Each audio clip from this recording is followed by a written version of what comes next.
కరివేపాకు ఉపయోగాలు అన్నీ ఇన్ని కావు. కరివేపాకు తీసి పక్కన పెడుతూ ఉంటారు, కానీ పని కట్టుకొని కరివేపాకు తినాలి. దీనివల్ల కంటి చూపు పెరుగుతుంది. దీంట్లో ఉండేటటువంటి విటమిన్ సి చర్మ రోగాలకి మంచిది. అలాగే కరివేపాకుని రెగ్యులర్గా తీసుకోవటం వల్ల ఇమ్యూనిటీ పవర్ పెరుగుతుంది. దీంట్లో ఉండేటటువంటి యాంటాక్సిడెంట్లు రక్తాన్ని శుభ్రం చేస్తాయి. అన్నిటికీ మించి ప్రధానంగా కరివేపాకును తీసుకోవటం వల్ల ఆహారం బాగా జీర్ణం అవుతుంది.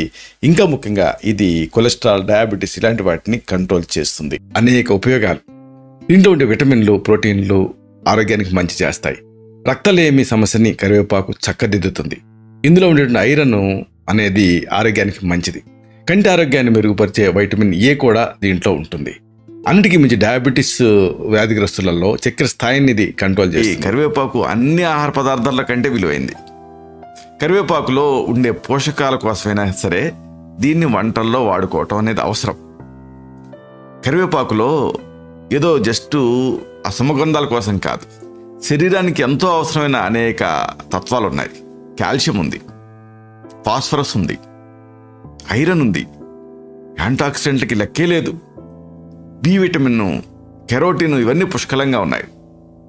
ఇక దీంట్లో ఇతర ఆహార పదార్థాలు అంటే పిండి పదార్థాలు, పీచు పదార్థాలు ఇవి కూడా ఉన్నాయి. ఆఖరికి కొద్ది గొప్ప క్యాలరీలు కూడా ఇది మనకి ప్రొవైడ్ చేస్తుంది. కరివేపాకు